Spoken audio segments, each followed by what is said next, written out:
تو یہ واحد منصوبہ ہے اس وقت ہمارے پاس پانی چینلائز کرنے کا۔ اب میں نے رشکے کراس کیا، رشکے کراس کرنے کے بعد یہاں پہ ایک اور ندی ہے، ہم لوگ آئی پی پیز تو پیدا کر رہے ہیں۔ آئی پی پیز یہ دریا افغانستان میں داخل ہونے سے پہلے دریائے چترال کہلاتا ہے، پھر دریائے کابل بن جاتا ہے اور دریائے سندھ میں شامل ہونے تک یہ دریائے کابل ہی رہتا پانی کی یہ صورتحال ہے، بہت سارا پانی آیا ہوا ہے، چونکہ برسات کے دن ہیں تو ان دنوں پانی آ جاتا ہے، یہی پانی ہم ضائع کرتے ہیں، یہ چلا جاتا ہے جا کے سمندر میں گر جاتا ہے اور اس کا کوئی تھوڑا سا حصہ بھی ہمارے کام نہیں آتا۔ پراپرلی ڈیم بن جائیں تو مطلب ہمارے کام آ جائے۔ بجلی کی اتنی سخت ضرورت ہے اور سب سے سستی بجلی جو ہے اس پانی کی ہوتی ہے، لیکن اس کے باوجود ہمارے حکمرانوں کو اس چیز کا شاید ادراک نہیں یا خیال نہیں یا چاہتے نہیں ہیں، جو بھی ہے، لیکن یہ ایک مسئلہ بنا ہوا ہے یہاں پہ، تو کوئی کسی کو فکر نہیں ہے اس کی۔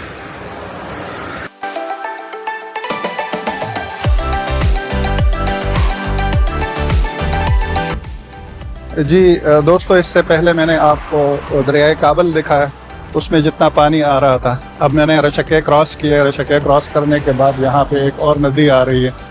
کلپانی کا پانی بھی اس میں آتا ہے اور یہ بیسیکلی بنیر سے آتا ہے۔ تو کلپانی کا پچھلے 2010 میں جو سیلاب آیا تھا اس میں کلپانی کے کنارے مردان میں بہت بڑے نقصانات ہوئے تھے، لیکن یہ ہے کہ یہ پانی اب بھی ضائع ہو رہا ہے۔ آپ دیکھیں اس کے ارد گرد جتنے بھی کھیت نظر آ رہے ہیں وہ بھی مطلب پانی کے اندر ڈوبے ہوئے ہیں۔ تو مطلب بار بار میں کہتا ہوں کہ پانی دولت بھی ہے، پانی پیداوار بھی ہے، پانی رزق بھی ہے، پانی بجلی بھی ہے، اور سب سے بڑی بات پانی زندگی ہے، لیکن ہمارے حکمرانوں کو اس کا ادراک نہیں، یہ مسلسل ضائع ہو۔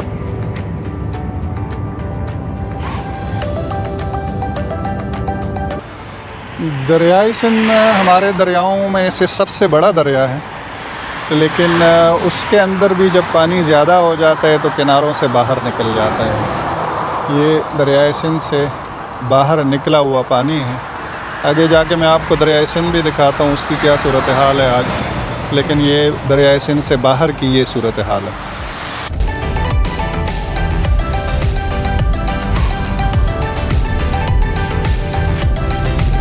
یہاں سے دریائے سندھ کا مطلب پل شروع ہو جاتے ہیں، جو کافی لمبا برج ہے، اور دریائے سندھ اس وقت لبالب بھرا ہوا ہے۔ میں کوشش کرتا ہوں موٹر وے پہ تو میں رک نہیں سکتا، لیکن تھوڑا سا آگے جا کے مطلب کسی مناسب جگہ پہ رک کے آپ کو دکھا سکوں کہ اس میں کتنا پانی آ رہا ہے۔ دریائے سندھ کے بارے میں آپ کو بتا دوں کہ یہ دریائے سندھ اس کو اردو میں کہتے ہیں، انگریزی میں انڈس کہتے ہیں، اور ہم پشتو میں اس کو اباسین کہتے ہیں۔ اباسین کے مطلب ہیں کہ معنی ہیں کہ یہ دریاؤں کے ابا ہیں۔ جو ہمارے 5 دریا ہیں تو یہ ان کا ابا ہے، سب سے زیادہ پانی اس میں آتا ہے، سب سے زیادہ لمبا یہی ہے۔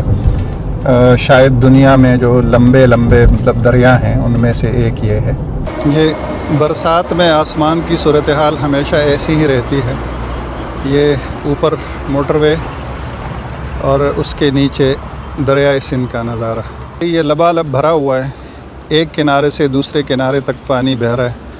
سردیوں میں اس میں پانی بہت کم ہو جاتا ہے، اس کی اوپر کی طرف تربیلا ڈیم ہے جس سے یہ پانی نکل کے آتا ہے، تو یہ پانی بھی چلے تربیلا ڈیم میں تو یہ استعمال ہو گئے، اس پہ تھوڑی بہت بجلی پیدا ہو جاتی ہے، لیکن یہ پانی بھی جا کے سمندر میں گر جاتا ہے۔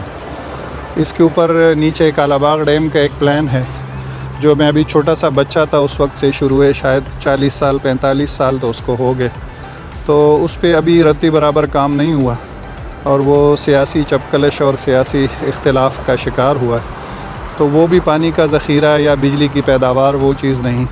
ملک کو بجلی کی کتنی سخت ضرورت ہے وہ آپ سب کو پتہ ہے، 60 روپے فی یونٹ، بلکہ اس سے بھی زیادہ ہمیں بیچا جا رہا ہے، جبکہ اس پانی سے اگر آپ بجلی پیدا کریں تو وہ شاید 2 روپے 3 روپے 4 روپے زیادہ سے زیادہ 5-6 روپے کا یونٹ بن جاتا ہے، اور پھر اس کے اوپر آپ اگر بیچتے ہیں تو 10 روپے میں بھی لوگوں کو دے سکتے ہیں۔ مسئلہ یہ ہے کہ ہم نے مطلب وہ کام نہیں کرنا جس میں ہمارے عوام کو، ہمارے لوگوں کو کچھ فائدہ ہو یا ان کو کوئی ریلیف ملے۔ ہم لوگ آئی پی پیز تو پیدا کر رہے ہیں، آئی پی پیز اس لیے پیدا کر رہے ہیں کہ آئی پی پیز کو ہم نے پیسے دینے ہوتے ہیں، اور آئی پی پیز ہمارے اپنے بنائے ہوئے ہیں۔ جو لوگ اقتدار میں ہیں اور جو لوگ اقتدار کے پیچھے ہیں تو وہ ان کے ہیں سارے. تو وہ پیسے چونکہ ان کے جیب میں جاتے ہیں تو وہ بجلی پیدا کریں نہ کریں ان کو پیسے اپنے مل جاتے ہیں. اور عوام کو وہ بجلی جو کہ 5-6 روپے میں بن سکتی ہے وہ بجلی عوام کو 60-70 روپے میں مل رہی ہے. 60-70 روپے فی یونٹ میں مل رہی ہے. تو فیصلہ آپ خود کر سکتے ہیں.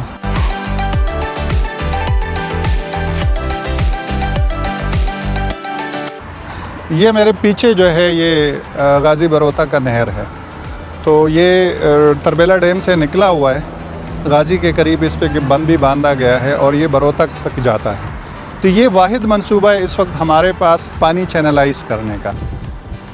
موٹر وے کے کنارے کنارے جتنے بھی پانی کے ذخائر ہیں وہ میں آپ کو دکھاتا جا رہا ہوں. کہنے کا مقصد یہ ہے اور بتانے کا مقصد یہ ہے کہ اس ملک پہ اللہ تعالیٰ نے خاص کرم کیا ہوا ہے. پانی کے لحاظ سے، سورج کے لحاظ سے، آب معدنیات کے لحاظ سے، کوئلہ ہے، ہر چیز اس ملک میں موجود ہے.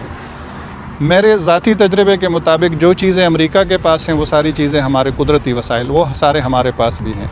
لیکن ہمارے کہ مقتدر کا حلقوں کو، ہمارے ارباب اختیار کو، ان کو یہ طریقہ نہیں آیا. اگر یہ آ جائے تو یہ ملک کسی سے کم نہیں.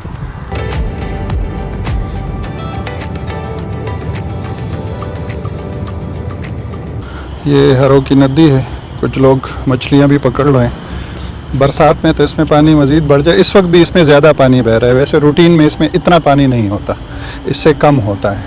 اور یہ خانپور ڈیم کا ڈسچارج ہے، وہاں سے ہو کر یہ پانی آتا ہے. تو آج کل اس میں بھی پانی زیادہ ہے. یہ پانی بھی آگے جا کے ضائع ہو جاتا ہے. بہرحال ایک کہانی. آج میں نے ایک یہ کوشش کی، میں نے آپ کو سب سے پہلے دریائے کابل دکھا دیا. اس کے بعد ایک ندی آپ کو دکھا دی جو رشکے انٹرچینج کے قریب ہے.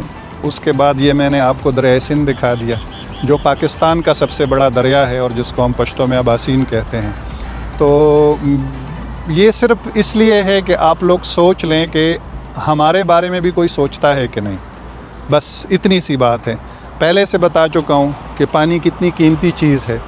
یہ پیسہ بھی ہے، یہ دولت بھی ہے، یہ بجلی بھی ہے، یہ رزق بھی ہے اور یہ زندگی بھی ہے.